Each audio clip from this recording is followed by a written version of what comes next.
दोस्तों, क्या आपने कभी सोचा है कि लोग अच्छे या बुरे क्यों होते हैं?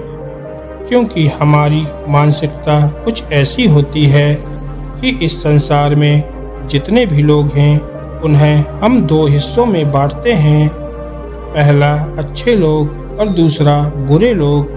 पर हम कभी भी यह प्रश्न अपने आप से नहीं पूछते हैं कि कोई व्यक्ति अच्छा या बुरा क्यों बन जाता है।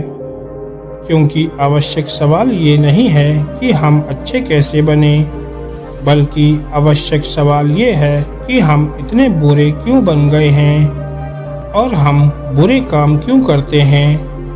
दोस्तों, अगर आप भी इन दोनों प्रश्नों के उत्तर आसान भाषा में जानना चाहते हैं, तो आज की ये कहानी आपके लिए ही है। तो दोस्तों, इस कहानी को ध्यान से और अंत तक जरूर सुनिएगा। चलिए कहानी को शुरू करते हैं। एक समय की बात है, एक नगर में एक बहुत बड़ा शातिर चोर रहा करता था और उस चोर के बारे में जानते तो सब थे, पर आज तक उसे कोई पकड़ नहीं पाया था। उस चोर ने अपना पूरा जीवन चोरी करने में ही लगा दिया था। उसके जैसा शातिर चोर उस पूरे नगर में नहीं था। उस चोर का एक बेटा भी था, जिसे वह अपनी तरह एक शातिर चोर ही बनाना चाहता था। वह शातिर चोर अपने बेटे को केवल एक ही बात सिखाता था, बेटा, कभी भी किसी साधु सन्यासी का उपदेश मत सुनना। अगर कोई तुमसे कुछ कहने भी लगे तो अपने कान बंद कर लेना और वहां से भाग जाना। उस चोर का बेटा उसकी इस बात को बचपन से ही सुनता आ रहा था, जिसके कारण उसके मन में यह बात बैठ गई थी। क्योंकि उस लड़के का पूरा ध्यान चोरी करने पर ही था, इसलिए वह भी अपने पिता की ही तरह एक शातिर चोर बन जाता है। दोस्तों, हमारा ध्यान जिस चीज पर ज्यादा होता है, हम उस चीज में माहिर हो जाते हैं। एक दिन वह चोर सोचता है कि छोटी मोटी चोरियां तो बहुत कर ली, क्यों ना आज राजा के महल में ही डाका डाला जाए। राजा के महल में चोरी करने के उद्देश्य से वह चोर महल की ओर चल पड़ता है। मार्ग में उसे कुछ लोगों की भीड़ नजर आती है। वो उस भीड़ को देखकर रुक जाता है और यह देखने की कोशिश करता है कि वे लोग क्या कर रहे हैं। जब वो चोर भीड़ के करीब जाता है, तो वो देखता है कि सभी लोग एक एक करके एक सन्यासी के चरणों में गिरकर उनका आशीर्वाद ले रहे हैं। वो सन्यासी कोई और नहीं थे, बल्कि गौतम बुद्ध थे। वो चोर बुद्ध को देखकर उनकी तरफ आकर्षित हो जाता है, क्योंकि उसने पहले कभी अपने पूरे जीवन में इतने तेजस्वी व्यक्ति को नहीं देखा था।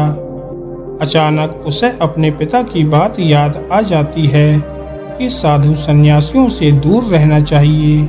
एक बार वह सोचता है कि वह वहां से चला जाए, लेकिन फिर उसके मन में एक प्रश्न उठता है कि पिताजी ऐसा क्यों कहते थे।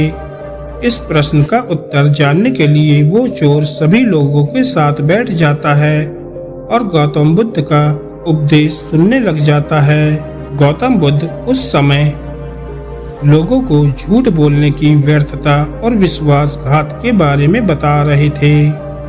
उपदेश समाप्त होने के बाद वहां बैठे सभी लोग अपने अपने घर चले जाते हैं और वो चोर भी चोरी करने के लिए महल की ओर चल पड़ता है।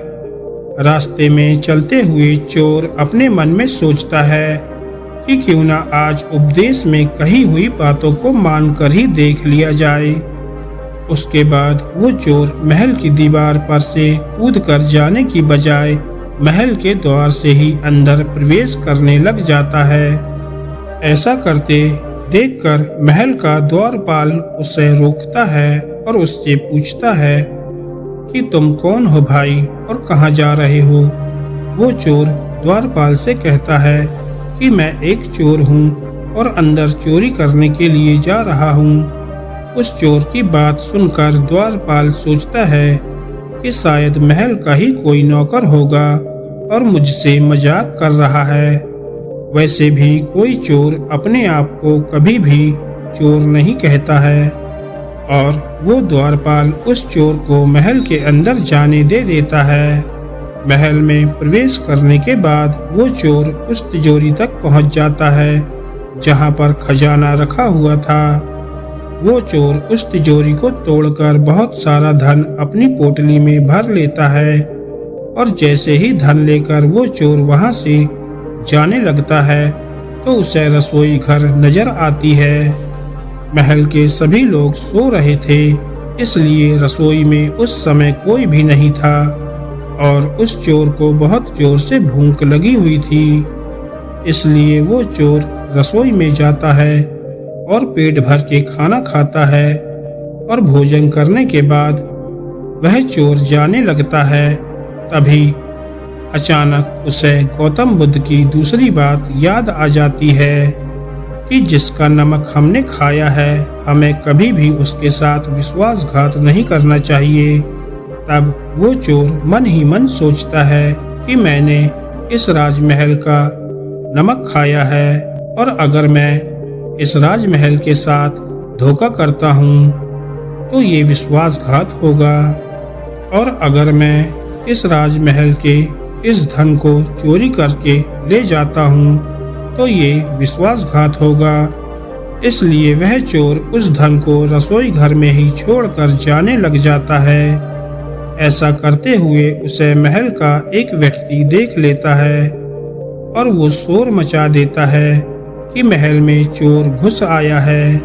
राजा के सिपाही उस चोर को पकड़ लेते हैं और उसे राजा के पास ले जाते हैं और उसके बाद राजा उस चोर से पूछता है कि जब तुमने धन को चुरा ही लिया था तो तुम उसे छोड़कर क्यों चले जा रहे थे।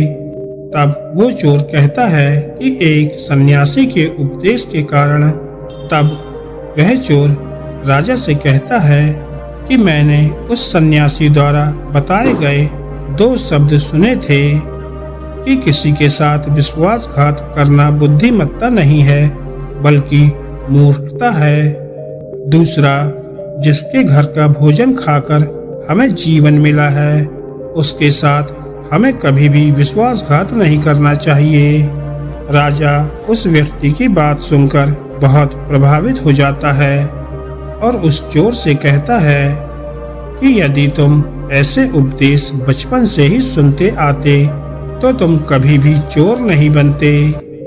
जाओ, तुम्हें मैं छोड़ता हूँ, लेकिन एक बात को हमेशा याद रखना कि सही संगत और सही उपदेश ही व्यक्ति का जीवन बदल देते हैं। दोस्तों, इस कहानी का उद्देश्य आपको सिर्फ ये सिखाना नहीं है कि आप किसी के साथ विश्वासघात ना करें या झूठ ना बोलें, बल्कि ये कहानी आपको सिखाना चाहती है कि आप बुरे तब तक ही हैं जब तक कि आप सही उपदेश सुनना और सही संगत करना शुरू नहीं कर देते।